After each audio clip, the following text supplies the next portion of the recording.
पदार्थ के प्रकार।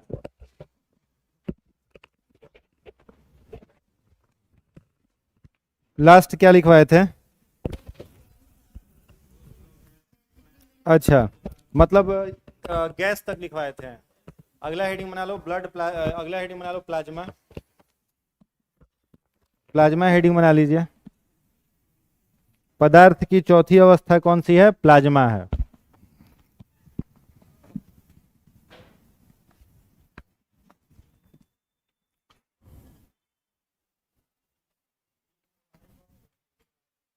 हाँ, कुछ देर के लिए बंद हुआ था, उसके बाद ऑन नहीं हुआ था। कमेंट है? अभी ऑन है। हाँ, छूट गया था।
आवाज नहीं जा रहा है? अभी जा रहा है? आवाज जा रही है? अब एक बार बता दो कमेंट बॉक्स में। जो सन है, सूर्य, ठीक है, तो सूर्य में कौन सा दो गैस भरा हुआ है? हाइड्रोजन और हीलियम। हाइड्रोजन और हीलियम का क्या होता है? न्यूक्लियर फ्यूजन की फिजन? फ्यूजन। हाइड्रोजन और हीलियम का क्या होता है? Nuclear fusion. हिंदी में इसको क्या कहते हैं? नाभिकीय, नाभिकीय संलयन इसको हिंदी में कहा जाता है, ठीक है, न्यूक्लियर फ्यूजन। एक पढ़ा होगा आपने क्या? Nuclear fission. तो न्यूक्लियर फिजन में क्या होता है? एक पदार्थ जो है उसका न्यूक्लियस दो या दो से अधिक भागों में क्या हो जाता है? टूट जाता है। इसको क्या कहते हैं? Nuclear fission. और संलयन में क्या होता है? दो या दो से अधिक न्यूक्लियाई जो होते हैं वो क्या होते हैं? कनेक्ट हो जाते हैं, जुड़ जाते हैं। समझ में आ रहा है? तो हाइड्रोजन और हीलियम का क्या होता है? न्यूक्लियर फिजन, जिसके चलते सूर्य से क्या होता है? प्रकाश निकलता है। तो सूर्य में क्या है? न्यूक्लियर फ्यूजन में मतलब प्लाज्मा का उपयोग हो रहा है। बिजली में जो लाइटनिंग होता है, बिजली कड़कता है, वो प्लाज्मा के कारण कड़कता है। सीएफएल बल्ब ग्लो करता है, किसके कारण? प्लाज्मा के कारण ग्लो करता है। समझ गए? तो सूर्य, तारे, इन सब में रोशनी प्लाज्मा के कारण है। पांचवी अवस्था के बारे में लिखिएगा, बोस आइंस्टीन कंडेंसेट। पांचवा स्टेट लिखना, बोस आइंस्टीन कंडेंसेट। इसमें डैश देकर के लिखिएगा। यह पदार्थ की पांचवी अवस्था है। यह पदार्थ की पांचवी अवस्था है। इंग्लिश में लिखा देंगे, पहले हिंदी लिख लो। पांचवी अवस्था है जिसमें कम घनत्व वाले बोसोन गैस के कम घनत्व वाले बोसोन गैस के 1,00,000 कणों में से 1,00,000 कणों में से 1,00,000 कणों में से एक कण को लेकर 1,00,000 कणों में से एक कण को लेकर उसे 1,00,000 कणों में से एक कण को लेकर उसे परम शून्य ताप पर ठंडा किया गया। उसे परम शून्य ताप पर ठंडा किया गया तो उसके परमाणुओं की गति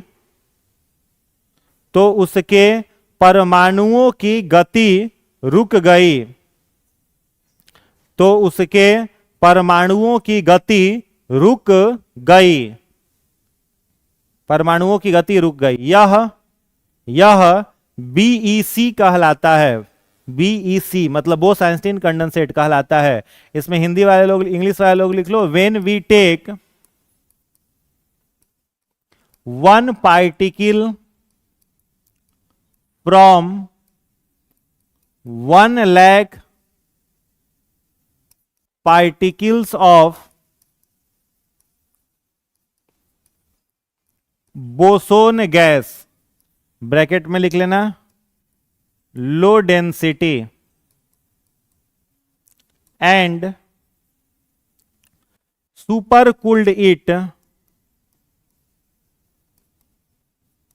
eight absolute 0 temperature, then the movement of their particle stopped.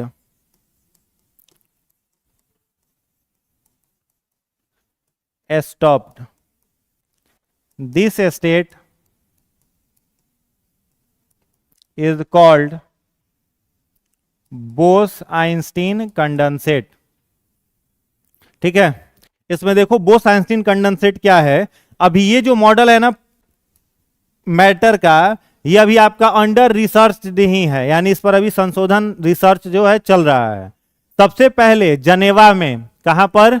जनेवा, यहां पर रिसर्च किया गया था किस चीज के ऊपर? गॉड पार्टिकल्स के ऊपर। ठीक है, किस पर? गॉड पार्टिकल्स के ऊपर, दुनिया के सबसे बड़े यंत्र के द्वारा। तो दुनिया का सबसे बड़ा जो यंत्र है ना, सबसे बड़ा जो मशीन है, उसका नाम है लार्ज हेट्रल कोलवाइडल, कोलवाइडल, ठीक है। ये क्या है? दुनिया का सबसे बड़ा मशीन है, यंत्र है। इस मशीन पर जनेवा में गॉड पार्टिकल्स को क्या किया गया? टकराया जा रहा था, रिसर्च किया जा रहा था। कौन से पदार्थ की अवस्था को जानने के लिए? Bose Einstein condensate. तो बोस आइंस्टीन कंडेंसेट जो मॉडल है वो दो वैज्ञानिकों का रिसर्च है। पहले वैज्ञानिक इसमें कौन है? सत्येंद्रनाथ बोस। और सत्येंद्रनाथ बोस के कैलकुलेशन को आगे बढ़ाने का काम कौन किया था? Albert Einstein. यानी एल्बर्ट आइंस्टीन से पहले इस पर रिसर्च किए थे कौन? सत्येंद्रनाथ बोस। और उनके रिसर्च को आगे बढ़ाया किसने? एल्बर्ट आइंस्टीन ने। इसलिए ये अवस्था क्या कही गई? बोस आइंस्टीन कंडेंसेट कही गई, ठीक है। तो बोस आइंस्टीन कंडेंसेट में क्या किया गया? एक सबसे कम डेंसिटी वाला गैस है, कौन सा गैस? बोसोन। काल्पनिक गैस है ये। कौन सा गैस है? काल्पनिक गैस है। किसके नाम पर रखा गया है? सत्येंद्रनाथ बोस के नाम पर रखा गया है। इस गैस के 1,00,000 पार्टिकल में से कितने पार्टिकल को लिया गया? एक पार्टिकल को। और ये एक पार्टिकल जो है, अब ये भी पार्टिकल किसका बना होगा? एटम का बना होगा। और एटम का बना होगा, इसका मतलब इसमें भी इलेक्ट्रॉन, इसमें भी प्रोटॉन और न्यूट्रॉन, ये तीनों होंगे। अब मान लो ये आपका बोसोन गैस का एक पार्टिकल है, तो इसके आउटर ऑर्बिट में कौन घूम रहा है? इलेक्ट्रॉन। और इसके न्यूक्लियस में क्या है? प्रोटॉन और न्यूट्रॉन। अब इस एक पार्टिकल को कितना टेम्परेचर दिया गया? -273 डिग्री। कितना दिया गया? -273 डिग्री। ये टेम्परेचर अपने आप में इम्पॉसिबल है। इस टेम्परेचर को कहा जाता है एब्सोल्यूट 0 डिग्री टेम्परेचर। कहां लिखे हैं? एब्सोल्यूट 0 जो टेम्परेचर है ना, ये इसका वैल्यू कितना होता है? -273 डिग्री, ठीक है। -273 डिग्री को क्या कहा जाता है? एब्सोल्यूट 0 टेम्परेचर कहा जाता है। ये टेम्परेचर ही पॉसिबल नहीं है, लेकिन ले जाया गया बोसोन गैस के उस पार्टिकल को उस टेम्परेचर पर। तो क्या देखा गया? इसके आउटर ऑर्बिट में जो इलेक्ट्रॉन रिवॉल्व कर रहे हैं, ये इलेक्ट्रॉन रिवॉल्व करना बंद कर दिए। मतलब जो एटम था वो क्या हो गया? स्थिर हो गया, रुक गया, कांस्टेंट हो गया। तो इसी मॉडल को क्या कहा गया? बोस आइंस्टीन कंडेंसेट मॉडल कहा गया। बात आई समझ में? कोई दिक्कत? चलो, तो फिजिकल क्लासिफिकेशन हम लोग पढ़ लिए। केमिकल क्लासिफिकेशन जो पिछले क्लास में आपको हम लिखवाए थे, उसको फटाफट समझा देते हैं, फिर आगे बढ़ते हैं। तो केमिकल क्लासिफिकेशन जो मैटर का पिछले दिन आप लोगों ने चार्ट बनाया था, वो क्या था? कितने आधार पर? 2 आधार पर। पहला क्या था उसमें? प्योर, और दूसरा मिक्सचर यानी शुद्ध और मिश्रण। शुद्ध में कितने रूप में था? एलिमेंट और कंपाउंड, एलिमेंट्स था। और दूसरा क्या था इसमें? कंपाउंड यानी यौगिक। तो देखो, एलिमेंट को तत्व कहते हैं। तो तत्व क्या होता है? तो जब कोई भी मैटर के अंदर एटम्स एक नेचर वाले होते हैं, कोई भी एक पदार्थ है, कोई भी एक मैटर है, और यह मैटर किससे बना हुआ है? एटम से। तो इन एटम्स का सेम नेचर हो, सेम प्रॉपर्टी हो, और उससे जो पदार्थ बनेगा उसको हम लोग क्या कहेंगे? एलिमेंट कहेंगे। यानी तत्वों के अंदर, एलिमेंट के अंदर सेम नेचर और सेम बिहेवियर वाले एटम्स पाए जाते हैं। और डिफरेंट बिहेवियर वाले एटम्स से जो बनेगा उसको क्या कहेंगे? कंपाउंड। एलिमेंट को अगर आपको दिखाना है किसी को, तो आप किससे एलिमेंट को दिखाते हो?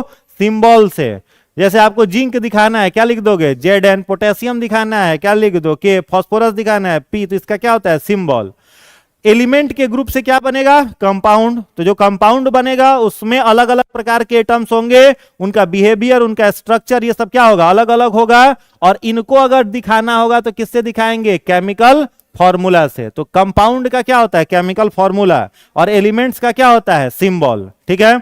एलिमेंट को कितने भागों में बांट सकते हो? 3 भागों में, मेटल्स, नॉन मेटल्स और मेटेलॉइड्स, ठीक है। मेटेलॉइड्स, ये 3 भाग हैं। अब आपसे हम पूछे कि मेटल यानी धातु किसे कहेंगे? तो धातुओं की कुछ विशेष प्रॉपर्टीज होती है।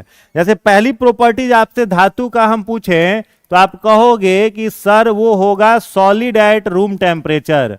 सॉलिड एट रूम टेम्परेचर मतलब कमरे के तापमान पर वह कैसा होगा? ठोस। कमरे का तापमान का मतलब क्या होता है? 20 से 24 डिग्री सेल्सियस को क्या बोला जाता है? Room temperature. तो रूम टेम्परेचर पर ये क्या होगा? सॉलिड होगा। दूसरा मेटल का प्रॉपर्टी होता है कि it is conductor of heat and electricity. Heat and electricity यानी यह उष्मा का और विद्युत का क्या होगा? सुचालक होगा, यानी इसमें से इलेक्ट्रिसिटी कंडक्ट करेगी।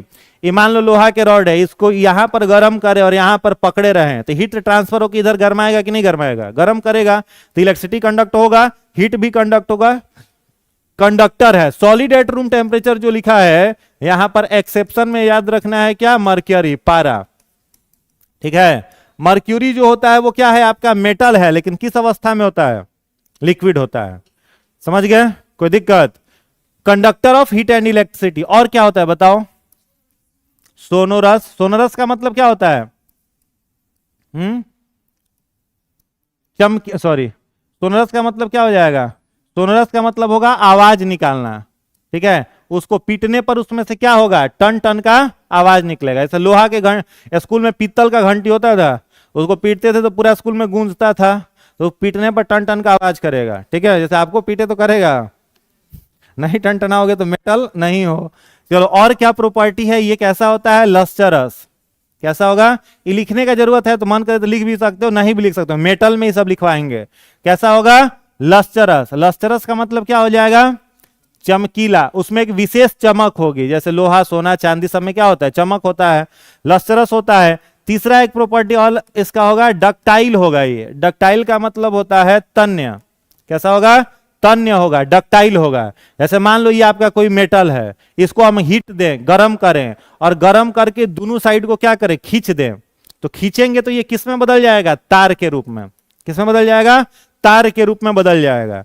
तो मेटल में एक विशेष प्रॉपर्टी होती है कि गर्म करके अगर खींचा जाता है तो वो तार के रूप में बदल जाता है, तो इसको क्या कहते हैं, तन्य होना, डक्टाइल होना। एक प्रॉपर्टी इसका होता है, यह मैलिएबल होगा। क्या होगा, मैलिएबल, मतलब आघात वर्धनीय। आघात वर्धनीय मतलब इसको खूब गर्म करें और गर्म कर करके हथौड़ा से इसको क्या करें, पीटें, तो पीटेंगे तो कैसे बदल जाएगा, चादर के रूप में बदल जाएगा, बदलेगा ना। तो मेटल को गर्म करके पीटेंगे या खींचेंगे तभी उसके प्रॉपर्टी में बदलाव दिखेगा। खींचेंगे तो तार के रूप में, और गर्म करके पीटेंगे तो सीट के रूप में, चादर के रूप में बदल जाएगा। तो वो मैलिएबल और डक्टाइल। और क्या प्रॉपर्टी है बताओ, और प्रॉपर्टी है कि इसका जो आउटर ऑर्बिट है, बाहरी कक्षा, आउटर ऑर्बिट में इलेक्ट्रॉन की संख्या क्या होगी, 4 से कम। 4 से कम यानी 1, 2, 3, यही इसके आउटर ऑर्बिट में इलेक्ट्रॉन की संख्या होगी, ठीक है। एग्जाम्पल के रूप में मान लो हम लेते हैं किसे, सोडियम को। क्या लिखें, सोडियम। सोडियम का एटॉमिक नंबर कितना, 11, ठीक है। अब एक वैज्ञानिक आया था जिसके बारे में अभी हम लोग पढ़ेंगे, उसका नाम था नील्स बोर। क्या नाम था, नील्स बोर। ये जब वैज्ञानिक आया तो इसने एटॉमिक नंबर के बारे में डिस्कस करने का प्रयास किया था। ऐसे एटॉमिक नंबर के बारे में बताने वाला कौन वैज्ञानिक था, मोस्ले। किसने बताया था, मोस्ले ने। लेकिन इन एटॉमिक नंबर को किन किन ऑर्बिट में रखना है, ये बात किसने बताई थी, नील्स बोर ने। और नील्स बोर ने कितने ऑर्बिट दिए थे, तो 4 ऑर्बिट, के, एल, एम और एन, ये ऑर्बिट दिए थे। और एक फॉर्मूला दिया था इन्होंने, कौन सा, 2n स्क्वायर।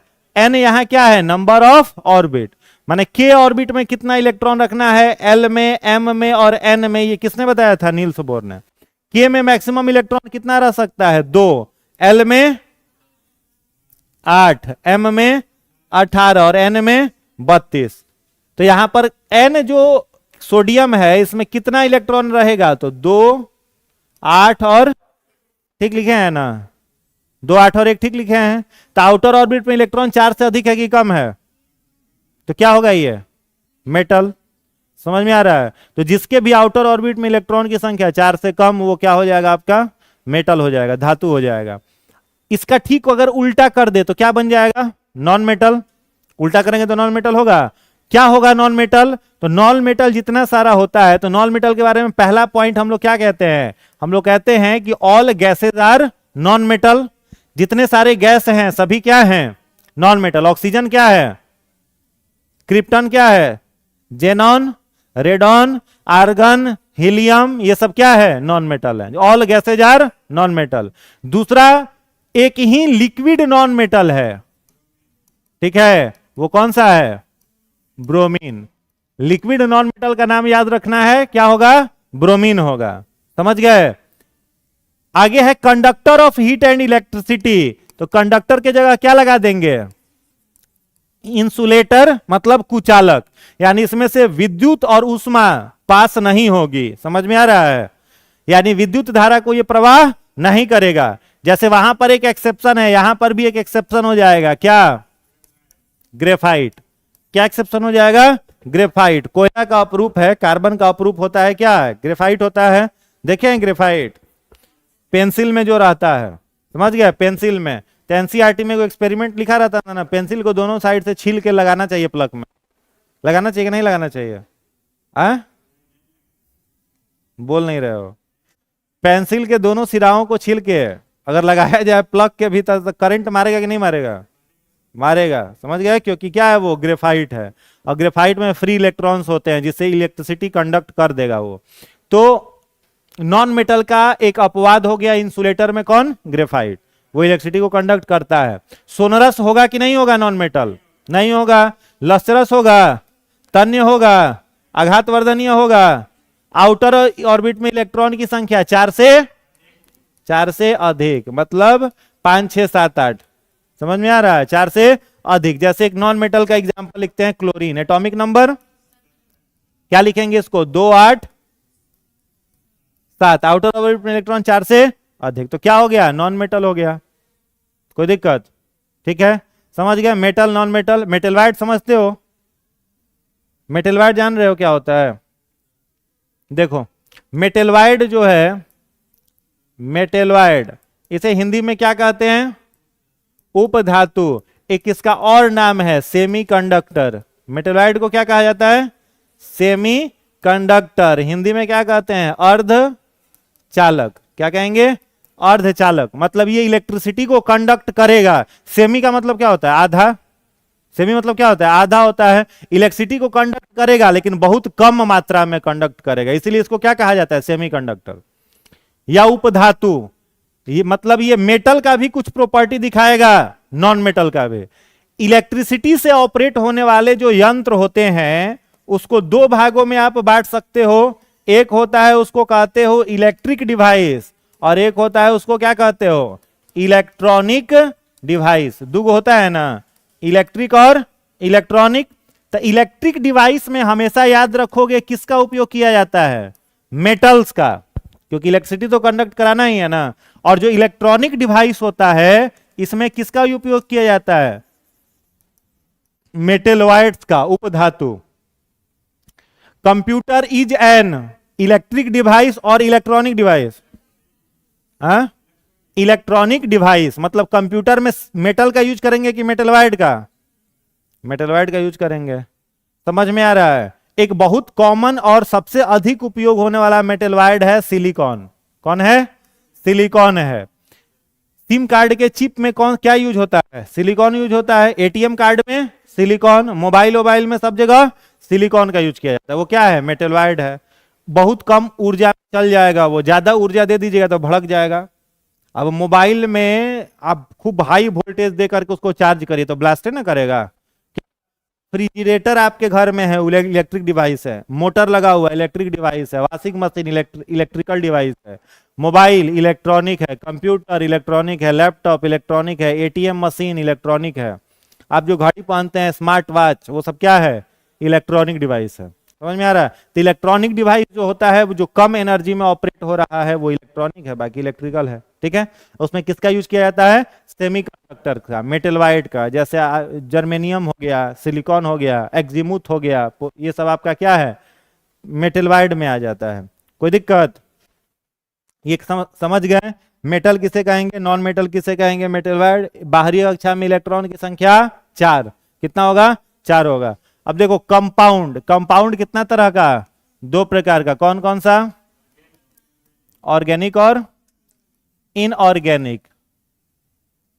ऑर्गेनिक, ठीक है। कार्बनिक और अकार्बनिक। तो ऑर्गेनिक में कार्बन प्रेजेंट, वो सारा तत्व जिसमें कार्बन होगा वो क्या होगा? ऑर्गेनिक। दूसरी इसकी विशेषता होगी कि ये कैसा होगा? बायोडिग्रेडेबल। बायोडिग्रेडेबल का मतलब जैव अपघट्य। मिट्टी में डाल देंगे तो क्या हो जाएगा? सड़ गल जाएगा। अब आपसे पूछे बताओ CH4 ऑर्गेनिक है कि इनऑर्गेनिक है? ऑर्गेनिक है, कार्बन दिख रहा है ना, तो क्या होगा, ऑर्गेनिक होगा। कार्बन डाइऑक्साइड, तो कार्बन ऐसे ही बोल रहे हैं, तो क्या है आपका, ऑर्गेनिक है।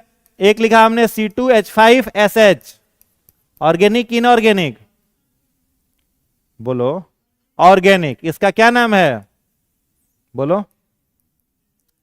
इथाइल मार्केप्टेन, नाम सुने हो, इथाइल मार्केप्टेन। केमिकल फॉर्मूला क्या होता है, C2H5SH। इसमें किसमें उपयोग किया जाता है, एलपीजी गैस में। किसमें करते हैं उपयोग, एलपीजी गैस में। जो एलपीजी गैस होता है उसमें महक नहीं होती है। एलपीजी गैस जब निकाला जाता है ना तो उसमें कोई स्मेल नहीं होता है, और वोलाटाइल गैस है, लीक करेगा तो आग लग जाएगा, तो उसमें आर्टिफिशियल महक डाला जाता है, कृत्रिम महक। तो कृत्रिम महक के रूप में उसमें क्या मिलाया जाता है, C2H5SH, इथाइल मार्केप्टेन मिलाया जाता है कि लीकेज करेगा तो पता चलेगा।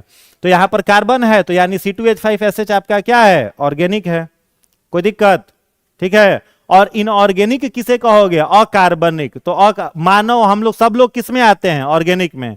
पेड़ पौधा सब क्या है, ऑर्गेनिक है। इनऑर्गेनिक जो होगा उसमें कार्बन एब्सेंट होगा, माने जिनमें भी कार्बन नहीं दिखे, इनऑर्गेनिक। जैसे हम पूछे आपसे बताओ पानी, वाटर, क्या है, ऑर्गेनिक इनऑर्गेनिक, इनऑर्गेनिक है। हम आपसे पूछे NH3 अमोनियम, तो क्या है, इनऑर्गेनिक है। NH4 अमोनिया, क्या है, इनऑर्गेनिक है। समझ में आ रहा है, तो जहां कार्बन नहीं है वो इनऑर्गेनिक है, और जो इनऑर्गेनिक होगा वो नॉन बायोडिग्रेडेबल होगा, जैव अपघट्य नहीं होगा, मिट्टी में नहीं सड़े गलेगा। प्लास्टिक, पॉलीमर्स, वो सब आपका क्या है, नायलॉन, ये सब आपका क्या है, इनऑर्गेनिक है, ठीक है, कोई दिक्कत इसमें। कंपाउंड समझ गया, ऑर्गेनिक और इनऑर्गेनिक। इसके बाद क्या था, मिक्सचर। तो मिक्सचर को कितने भागों में बांटा गया था, 2 भागों में। क्या क्या था, पहला इसमें था होमोजीनस, होमोजीनस यानी समांग मिश्रण, और दूसरा क्या था इसमें, हेट्रोजीनस। हेट्रोजीनस का मतलब विषमांग मिश्रण। तो देखो, होमोजीनियस मिक्सचर को हम लोग सॉल्यूशन भी कहते हैं। सॉल्यूशन का मतलब क्या होता है, विलयन। होमोजीनियस मिक्सचर का एक नाम क्या है, सॉल्यूशन। सॉल्यूशन को डिफाइन करते हैं तो क्या कहते हैं, if solute and solvent fixed in optimum ratio then the compound is known as solution. जब किसी पदार्थ में 2 चीजें, सॉल्वेंट और सॉल्यूट, ये दोनों एक उचित अनुपात में मिलाया गया है तो उसको क्या कहेंगे, सॉल्यूशन। सॉल्यूशन कहेंगे, यानी होमोजीनियस मिक्सचर ऑफ 2 और more than 2 substance is called solution. Clear है। और हेट्रोजीनियस का मिक्स मतलब क्या हो गया, जिसमें सॉल्यूट होगा, सॉल्वेंट भी होगा, लेकिन दोनों उचित अनुपात में मिला हुआ नहीं। अब बालू में को पानी में घोलिएगा तो कभी घुलेगा, तो वो कौन सा सॉल्यूशन कहलाएगा, कौन सा सॉल्यूशन कहलाएगा, हेट्रोजीनियस। 1 किलो अरहर का दाल है, 1 किलो मसूर का दाल है, डब्बा में रखे हुए हैं, और दोनों को एक मुट्ठा बाहर निकाल रहे हैं, तो दोनों बराबर मात्रा में निकलेगा। और कुकर में डाल के एक सीटी मार देंगे तब वो होमोजीनियस हो गया, और ऐसे रखे हुए हैं, हेट्रोजीनियस है, ठीक है। होमोजीनियस जो मिक्सचर है आपका, इस होमोजीनियस मिक्सचर को हम लोग 3 भागों में बांटते हैं। एक इसका भाग है उसको कहते हैं हम लोग सेचुरेटेड सॉल्यूशन, क्या कहेंगे, मतलब संतृप्त विलयन। दूसरा होता है उसे कहते हैं अनसैचुरेटेड सॉल्यूशन, मतलब असंतृप्त विलयन। और तीसरा क्या है, सुपर सैचुरेटेड सॉल्यूशन। इसको क्या कहेंगे, अति संतृप्त विलयन। सैचुरेटेड, अनसैचुरेटेड और, समझ गए तीनों, नहीं समझे, तीनों समझ गए ना। सैचुरेटेड किसे कहेंगे, क्या नहीं होता है, जिसमें सॉल्यूट को ऐड नहीं किया जा सके। मान लो ये आपके पास कितना लीटर पानी है, 5 लीटर। इस 5 लीटर पानी में कैपेसिटी कितना है, 2 किलोग्राम शुगर को घोल सकने का। तो पानी क्या है, सॉल्वेंट, और शुगर क्या है, सॉल्यूट। तो 2 किलो सॉल्यूट को आप 5 लीटर सॉल्वेंट में घोल सकते हैं। घोल दिए जब, तो इस पानी का डेंसिटी फुल हो गया, मैक्सिमम जो डेंसिटी हो सकती थी हो गई। अब इसमें आप 10 ग्राम नमक भी घोलिएगा ना तो वो पेंदी पे जाकर के बैठ जाएगा, डिजॉल्व होगा क्या, नहीं होगा। तो ये सॉल्यूशन क्या कहलाएगा, क्या कहलाएगा बोलो, सैचुरेटेड, संतृप्त कहलाएगा। दूसरा एक कंडीशन है, आपके पास पानी कितना है, 5 लीटर है, ठीक है। इस 5 लीटर पानी है, कितना चीनी घुल सकता था, 2 किलो। आपने घोला कितना है इसमें, 1.5 किलो। तो ये क्या है आपका, अभी अनसेचुरेटेड है, इसमें सॉल्यूट और ऐड हो सकता है। तीसरा एक कंडीशन आपके पास है कि आपके पास 5 लीटर पानी है, 2 किलो चीनी घुलना है, आपने 2 किलो चीनी घोल करके इसे सेचुरेटेड कर दिया। अब कोई तीसरा व्यक्ति आया करके कहे कि भाई इसमें जब तक तुम 20 ग्राम टेबल सॉल्ट, खाने वाला नमक नहीं डालोगे तब तक ये पानी हम नहीं पिएंगे। हाँ, तो क्या करेंगे, पानी को गर्म करना शुरू कर देंगे। पानी फेंकेंगे थोड़े, 5 लीटर बिस्लरी है, 100 रुपया का खरीद को मिलेगा, या 2 किलो चीनी है वो 60-70 रुपया का मिलेगा, उसके कहने तो फेंक तो देंगे नहीं भाई, पिलाएंगे ही उसको। तो क्या करेंगे, इस पानी को हीट करना शुरू करेंगे, गर्म करना शुरू करेंगे। तो गर्म करेंगे तो इसके मॉलिक्यूल्स में क्या बन जाएगा, जगह बन जाएगा, और फिर इसमें 10-20 ग्राम नमक क्या हो जाएगा, घुल जाएगा। तो जब भी विलयन में सॉल्यूट के लिए जगह बनाने के लिए हीट का उपयोग किया जाता है तो वो सुपर सैचुरेटेड सॉल्यूशन कहलाता है। Clear, clear. जैसे मान लो आपको भूख लगी हो, आप किसी दावत में गए खाने के लिए, पार्टी उर्टी में गए खाने के लिए, और अपनी गाड़ी से उतरे, बेल्ट वोल्ट ढीला किए और बैठ गए खाने के लिए, ठीक है। 13 पूड़ी खाने का आपको भूख है, एकदम 13 पूड़ी पूरा खिलाया जम के, तो वहां से उठोगे तो क्या कहोगे, सेचुरेटेड हो गए, नहीं कहोगे, संतृप्त हो गए। दूसरा कंडीशन हो सकता है कि 13 पूड़ी खाने का भूख है, आप बैठे 3 गो पूड़ी खाएं, खाने खत्म हो गया ऊपर उठोगे तो गलियाते वहां से बाहर निकलोगे, क्या कहोगे, असंतृप्त रह गए, अनसैचुरेटेड रह गए, क्या। और तीसरा कंडीशन हो सकता है कि 13 पूड़ी खाने का भूख है, 13 पूड़ी आप खा लिए, 501 रुपया न्योता दे दिए। अब जब वापस अपनी गाड़ी में बैठने वाले हैं तब दिखा कि काउंटर पर आइसक्रीम, गुलाब जामुन और रसमलाई आ रहा है। अब तो आप सेचुरेटेड हो खा नहीं सकते हो, न्योतो दे दिए हो, तो अपने आप को कोसोगे कि 501 रुपया डूबा आज। तो क्या करोगे कि अपने आप को अनसैचुरेटेड करने का कुछ दिमाग लगाओगे। देखो कहीं दुकान वकान है तो इनो या हजमोला खरीदें क्या, और इनो हजमोला खरीद के अपने आप को फिर क्या करोगे, अनसेचुरेटेड, और फिर आइसक्रीम वगैरह खा के क्या करोगे, सेचुरेटेड। तो इनो हजमोला का यूज करना, सुपर सेचुरेटेड ठीक है। तो 3 केस होता है किसके साथ, सॉल्यूशन के साथ होता है, होमोजेनियस और हेटेरोजेनियस। समझ गए, तो ये मैटर था, क्लियर है। चलिए अगला हेडिंग बना लो, एटॉमिक स्ट्रक्चर। नेक्स्ट हेडिंग बनाइएगा, एटॉमिक स्ट्रक्चर। इसको कहते हैं परमाणु संरचना, परमाणु संरचना, एटॉमिक स्ट्रक्चर। देखो एटॉमिक स्ट्रक्चर क्या है, सबसे पहले ये जो वर्ड है एटम, एटम, ये एटम वर्ड था नहीं, कौन सा शब्द यूज होता था, परमाणु। परमाणु कितने शब्दों से बना है, परम, और दूसरा शब्द क्या है, अणु। परम माने सबसे छोटा पार्ट, और अणु का मतलब क्या होगा, कण। तो ये जो परमाणु शब्द है ये देने वाले व्यक्ति कौन थे, तो एक भारत के बहुत चर्चित ऋषि थे जिनका नाम था ऋषि कनाद। तो ऋषि कनाद ने कौन सा शब्द दिया था, परमाणु। वो कहते थे कि सब पदार्थ परमाणुओं का बना है, ठीक है। और परमाणु को वो कहते थे परम अणु, मतलब सबसे छोटा कण कहा करते थे। बाद में एक व्यक्ति आया जिसका नाम था जॉन डाल्टन। क्या नाम था, जॉन डाल्टन। इसने चोरी कर लिया, क्या चोरी कर लिया, ऋषि कनाद के थ्योरी को, और कहा कि परमाणु कुछ नहीं होता, एटम होता है। क्या होता है, एटम होता है। ये अंग्रेजी का शब्द दे दिया था।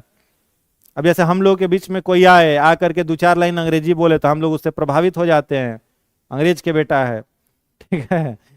और कोई आकर के संस्कृत बोले तो कहेंगे अरे ये तो आउटडेटेड मामला है। क्या, उन्हीं का थ्योरी था, कॉपी पेस्ट मार दिया, कौन, डाल्टन, और कहा कि एटम, परम अणु। ये शब्द जो है वो एग्जैक्टली ठीक है कि कोई भी पदार्थ जो बना हुआ है परम अणु से बना हुआ है। एटम जो वर्ड है ना, ये गलत वर्ड है। कैसे गलत वर्ड है, देखो टॉम वर्ड का मतलब अंग्रेजी में होता है टू बाइट। टॉम वर्ड का मतलब क्या होता है, टू बाइट, जिसे काट सकते हैं उसे टॉम कहते हैं। इसके आगे लगा दिया ए तो निगेटिव हो गया, नॉट टू बी बाइट, जिसे काट नहीं सकते। तो सही वर्ड है कि गलत वर्ड है, तुम्हें बताओ। गलत वर्ड है। परमाणु सही वर्ड है कि कोई भी पदार्थ छोटे छोटे कणों से बना हुआ है। ये क्या कहा कि atoms are the smallest part of matter which can not be divided into further particles. क्या पदार्थ का जो होता है वो कई सारे छोटे छोटे कणों से बना रहता है, और वो छोटे कण अविभाज्य होते हैं, उसे नहीं काटा जा सकता है, उसको कहा जाता है परमाणु। तो कितना गलत कहा है। वर्तमान समय में an atom can be classified into electron, proton, neutron, positron, meson, boson, nutrient, कई सारे भाग में उसको बांट सकते हैं। ठीक, सही है कि गलत है? गलत है। सही शब्द कौन है? परमाणु। ठीक है, परमाणु सही शब्द है, लेकिन आज तक इसमें मॉडिफिकेशन कुछ हुआ नहीं। ठीक है, अभी भी आपसे पूछा है कि फादर ऑफ एटॉमिक स्ट्रक्चर, तो नाम किसका आता है? जॉन डाल्टन का। बताओ ऋषि कनाद के साथ नाइंसाफी हुआ? नहीं हुआ। तो firstly the structure of atom was given by Rishi Kanad. ठीक है, सबसे पहले परमाणु के बारे में बताने वाले ऋषि कनाद थे, बाद में आया जॉन डाल्टन, और जॉन डाल्टन ने एटम शब्द दिया और एटम को पदार्थ का अविभाज्य कण बताया। क्लियर है? लेकिन वर्तमान समय में एटम शब्द जो है वह गलत शब्द है। अब इस एटम के बारे में समय जैसे जैसे आगे बीतता चला गया, इसमें रिसर्च और आगे बढ़ा। क्या क्या रिसर्च हुआ एटम के बारे में? तो अलग अलग वैज्ञानिक आते रहे। जैसे एक वैज्ञानिक आए जिनका नाम था जॉन डाल्टन, ये क्या नाम था उनका? J Thomson. क्या नाम था? J Thomson. तो जे थॉमसन ने इलेक्ट्रॉन खोजा, गोल्डस्टेन आए प्रोटॉन खोजा, अल्फा पार्टिकल को टकरा करके न्यूक्लियस की खोज की गई, चैडविक आए तो न्यूट्रॉन को खोजें, पॉली आए तो न्यूट्रिन को खोजें, युकावा आए तो मेसोन को खोजे, सत्येंद्रनाथ बोस ने बोसोन की खोज की।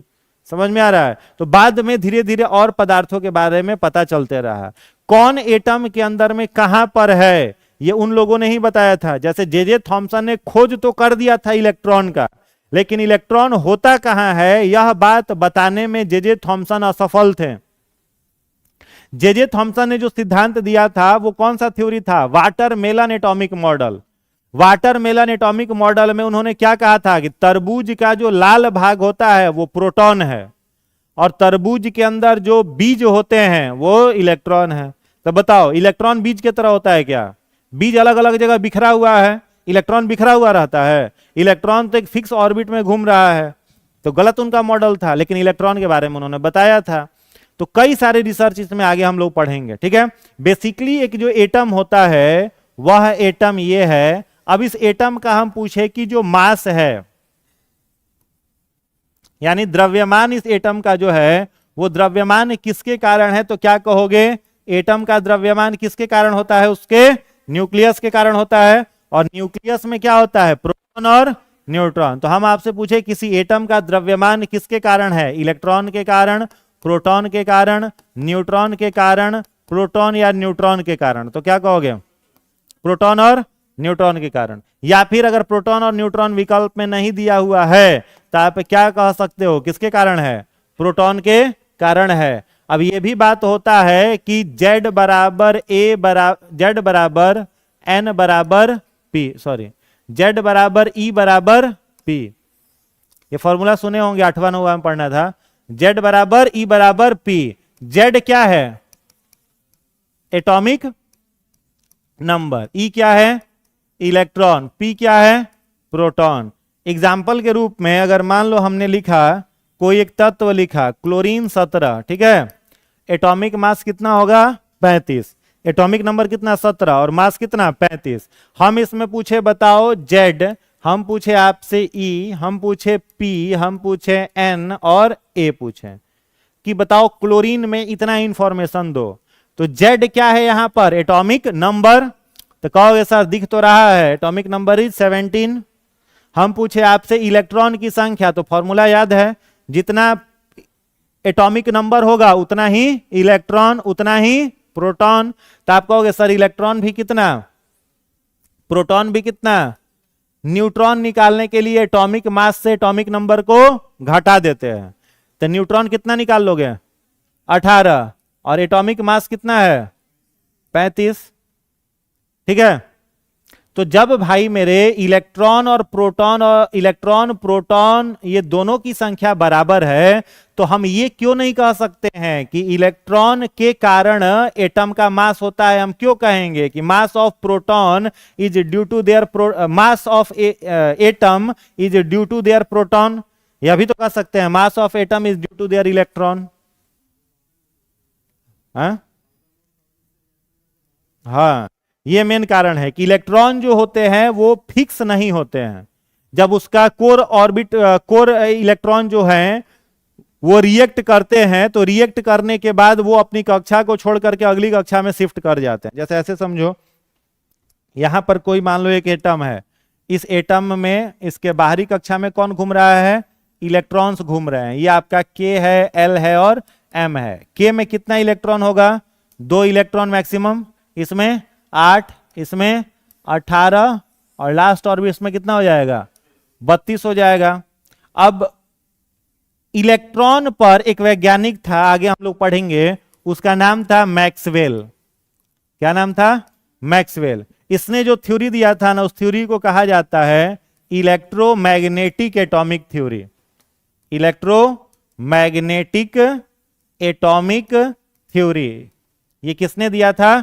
मैक्सवेल ने दिया था। मैक्सवेल फिजिक्स का वैज्ञानिक था, दिमाग लगाया किसमें? केमिस्ट्री में, और गलत थ्योरी दिया। और गलत थ्योरी दिया तो इसको चैलेंज किया था किसने? नील्स बोर साहब ने इसको चैलेंज किया था। इसको समझना ध्यान से कि क्या ये कहा, मैक्सवेल कहा कि बाहरी कक्षा में घूमने के कारण इलेक्ट्रॉन की ऊर्जा का ह्रास होता है। इसको ऑर्बिट बना दें और ऑर्बिट बना के चारों तरफ आपको दौड़ा दें और कुछ खाने पीने के लिए देवे नहीं करे, एक आध घंटा घूम के गिर जाओगे नाच के वहीं पर। तो मैक्सवेल वही कहा कि बाहरी कक्षा में जो इलेक्ट्रॉन घूम रहा है तो उसकी ऊर्जा धीरे धीरे क्या होती है? खत्म। और जब उसकी ऊर्जा शून्य हो जाती है तो वो नाभिक न्यूक्लियस में गिर के क्या हो जाता है? खत्म हो जाता है। तो इसके थ्योरी को मैक्सवेल का किसने चैलेंज किया? नील्स बोर ने। और नील्स बोर ने कहा कि इलेक्ट्रॉन बाहरी कक्षा में घूमने के कारण उसकी ऊर्जा में कमी होती है, ऊर्जा बढ़ती भी है, लेकिन उसकी ऊर्जा कभी जीरो नहीं होती है, और इलेक्ट्रॉन कभी न्यूक्लियस में गिर के खत्म नहीं होते हैं। ये किसने कहा? नील्स बोर ने कहा। ठीक है। नील्स बोर का यह कहना था कि जब भी किसी ऑर्बिट के इलेक्ट्रॉन पर आवेश या ऊर्जा बढ़ता है, ये इलेक्ट्रॉन मान लो इसमें घूम रहा है, इस पर एनर्जी बढ़ा, तो वो इलेक्ट्रॉन अगली कक्षा में शिफ्ट कर जाएगा, और ऊर्जा बढ़ा और अगली कक्षा में, और ऊर्जा बढ़ा अगली कक्षा में। केमिकल रिएक्शन में केवल बाहरी कक्षा का इलेक्ट्रॉन ही भाग लेता है, याद रखना है। अंदर में के एल एम ये कभी केमिकल रिएक्शन में भाग नहीं लेगा। कौन लेगा? लास्ट वाला ऑर्बिट वाला लेगा। और जब ये केमिकल रिएक्शन करेगा तो इसका ऊर्जा घटेगा, या ये भी हो सकता है ऊर्जा बढ़े भी। तो जब ऊर्जा घटेगा तो वापस किधर जाएगा? न्यूक्लियस के नजदीक। और जब ऊर्जा बढ़ेगा तो कहां भागेगा? न्यूक्लियस से दूर। तो जब भी किसी एटम के इलेक्ट्रॉन पर आवेश ऊर्जा घटता है, तो ऊर्जा घटता है तो वो नाभिक के तरफ आता है, और ऊर्जा बढ़ता है तो ये नाभिक से दूर भागता है। समझ गए? तो चूंकि इलेक्ट्रॉन फिक्स नहीं है, निश्चित जगह पर नहीं है, इसीलिए हम लोग कहते हैं कि किसी भी परमाणु का जो मास होता है, द्रव्यमान होता है, वह उसके किसके कारण होता है? प्रोटॉन के कारण होता है, इलेक्ट्रॉन के कारण नहीं होता है। जबकि इलेक्ट्रॉन की संख्या प्रोटॉन की संख्या के बराबर ही होती है। समझ गए? नहीं समझे? कोई दिक्कत? कोई दिक्कत नहीं ना? चलिए आगे बढ़ा जाए। आगे देखिए, कोई एक एटम है, मान लो यहां पर कोई एक एटम है। अब इस एटम में क्या है? इसका न्यूक्लियस भी होगा, ये न्यूक्लियस है, या इसका परमाणु है, एटम है। तो एटम का जो ये पूरा का पूरा रेडियस है, ये रेडियस किस में मेजर किया जाता है? एंगस्ट्रम में। इसको लिखाएंगे, अभी घबराओ मत। एटम का जो पूरा का पूरा रेडियस है, वो रेडियस किस में मेजर किया जाता है? एंगस्ट्रम में। ठीक है।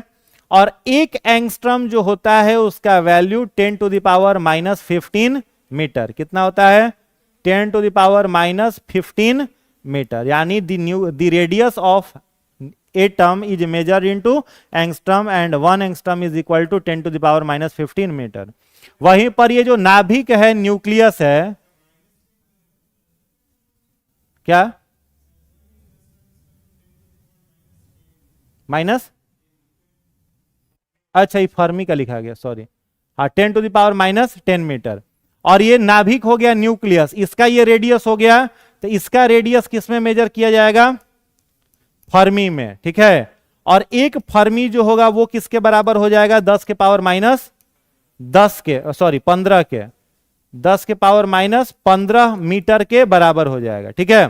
तो नाभिक का जो न्यूक्लियस का जो आपका हो जाएगा मेजरमेंट वो किस में किया जाएगा? फर्मी में।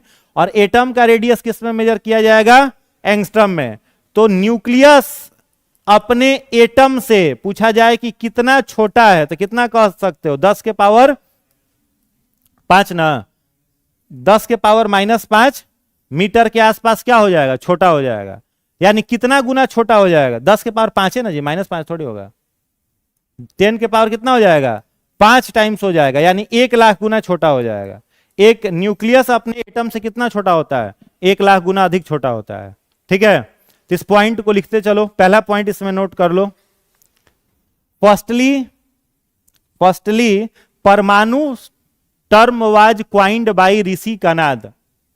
फर्स्टली परमाणु term was coined by Rishi Kanad. सर्वप्रथम परमाणु शब्द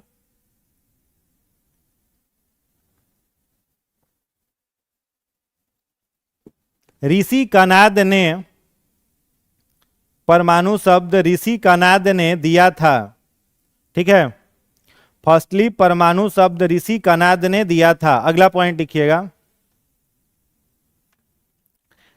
Dalton gave atomic structure.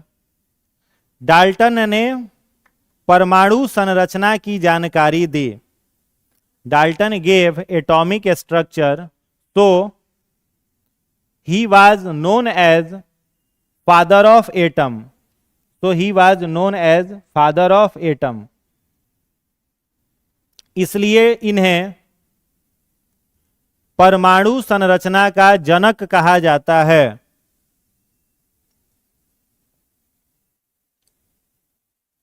Dalton को क्या कहेंगे? परमाणु संरचना का जनक। आगे लिखिएगा,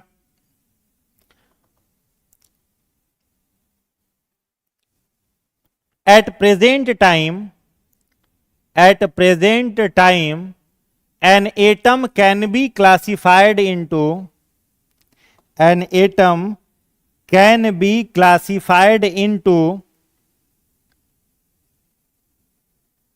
इलेक्ट्रॉन, प्रोटॉन, न्यूट्रॉन। वर्तमान समय में एटम को इलेक्ट्रॉन, प्रोटॉन तथा न्यूट्रॉन में बांटा जा सकता है। अगला पॉइंट लिखिएगा, neutron and proton present in nucleus. Neutron तथा प्रोटॉन नाभिक में पाए जाते हैं। While electron rotate in outer orbit. जबकि इलेक्ट्रॉन बाहरी कक्षा में चक्कर लगाते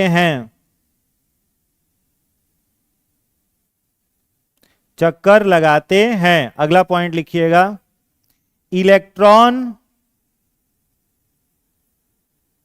is not the part of nucleon.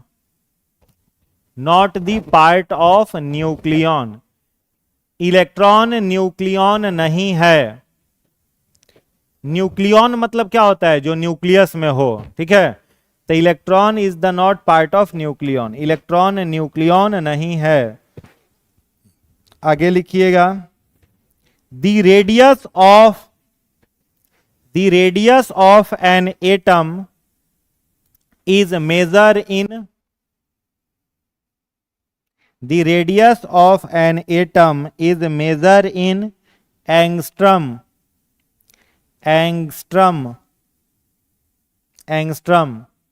परमाणु की त्रिज्या एंगस्ट्रम में मापी जाती है।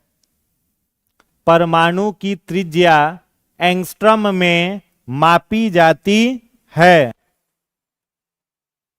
लिख लेना नीचे, 1 angstrom is equal to 10⁻⁻10 metre. नीचे लिख लीजिएगा ब्रैकेट में 1 एंगस्ट्रम बराबर 10⁻⁻10 मीटर। हो गया। आगे लिखिएगा, the radius of nucleus is measured in Fermi. नाभिक की त्रिज्या फर्मी में मापी जाती है। नाभिक की त्रिज्या फर्मी में मापी जाती है। फर्मी में मापी जाती है। बॉक्स में लिख लीजिएगा 1 fermi is equal to, box में लिख लीजिएगा 1 fermi is equal to 10⁻⁻15 metre, 10⁻⁻15 metre. उसके नीचे लिखिएगा, nucleus is 1 lakh times smaller than their atom. Nucleus is 1 lakh times smaller than their atom. नाभिक अपने परमाणु से 1 लाख गुना छोटा होता है। नाभिक अपने परमाणु से 1 लाख गुना छोटा होता है। ठीक है। एटम अपने न्यूक्लियस से कितना बड़ा है? 1 लाख गुना, और न्यूक्लियस कितना छोटा? 1 लाख गुना छोटा है। क्लियर हो गया। अब देखो, एटम के अंदर 2 चीजें पाई जाती हैं। एक होता है, उसको कहते हैं हम लोग परमानेंट फंडामेंटल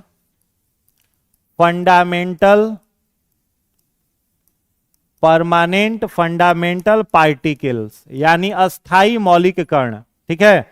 तो अस्थाई मौलिक कण में याद रखोगे कौन कौन आता है? इलेक्ट्रॉन आता है, प्रोटॉन आता है और न्यूट्रॉन। इलेक्ट्रॉन, प्रोटॉन और न्यूट्रॉन को क्या कहते हैं? Permanent fundamental particle. लिख लेना, अस्थाई मौलिक कण।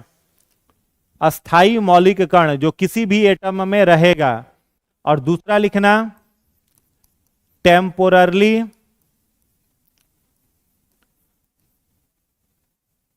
Fundamental particles. इसमें क्या क्या आ जाएगा? इसमें आ जाएगा पॉजिट्रॉन, मेसोन, न्यूट्रिनो या न्यूट्रिन इत्यादि। ठीक है। अस्थाई मौलिक कण में जो फिक्स नहीं है उसमें आ जाएगा, बोसोन वगैरह भी आ जाएगा, वो सब अस्थाई कण है। Temporary fundamental particles.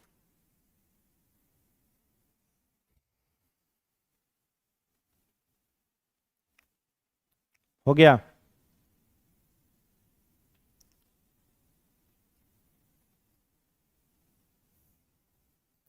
आगे हेडिंग बनाइएगा, परमाणु मॉडल, एटॉमिक मॉडल्स। परमाणु मॉडल, एटॉमिक मॉडल। परमाणु मॉडल या एटॉमिक मॉडल। इसमें पहला लिखिएगा, पहला वाटरमेलन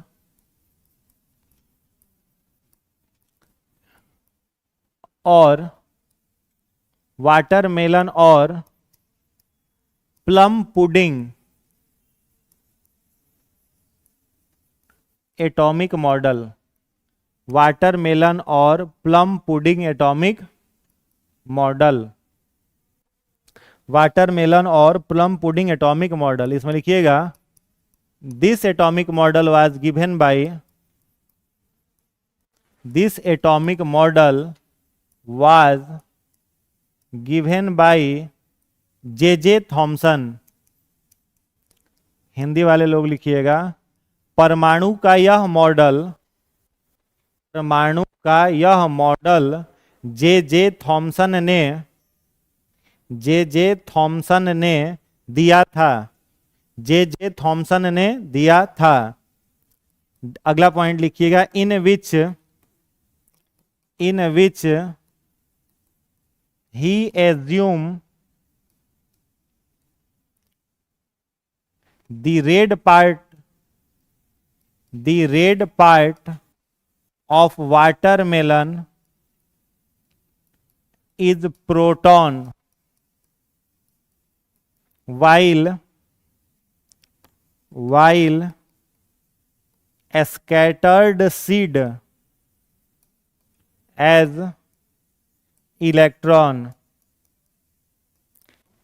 हिंदी वाले लोग लिखिएगा, जे थॉमसन ने तरबूज के लाल भाग को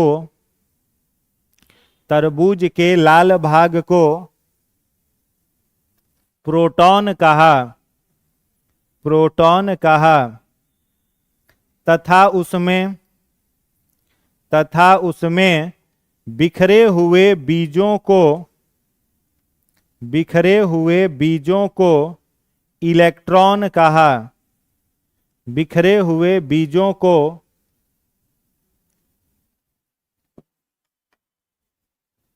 इलेक्ट्रॉन कहा। ठीक है। प्लम पुडिंग का क्या मतलब होता है? जैसे डोनट्स या केक खाइएगा तो उसमें जो मैदा और क्रीम वाला भाग होता है उसको क्या कहा इन्होंने? प्रोटॉन। जैसे ऐसे नॉर्मल समझ लो कि कोई वाटरमेलन है, तरबूज है, ये मॉडल सही नहीं था, मॉडल था। जैसे मान लो कोई तरबूज के भीतर होगा बीज, तरबूज के भीतर बीज होगा ना, ये बीज हो गया अलग अलग जगह, तो ये बीज को उन्होंने क्या कहा? इलेक्ट्रॉन्स कहा। ठीक है, इलेक्ट्रॉन्स। और ये वाला भाग क्या कहा? प्रोटॉन। खीर खाओ अगर, तो खीर का जो पूरा दूध वाला भाग है वो क्या कहा? प्रोटॉन। और उसमें जो ड्राई फ्रूट्स हैं उसको क्या कहा? इलेक्ट्रॉन। ये मॉडल गलत क्यों हो गया?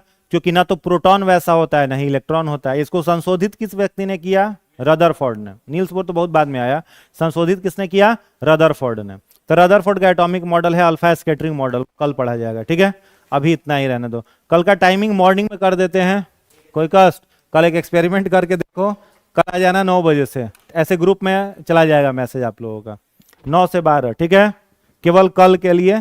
अगर कल आप लोगों को अनुकूल लगा तो आप लोग बताना, उस अनुसार किया। ठीक।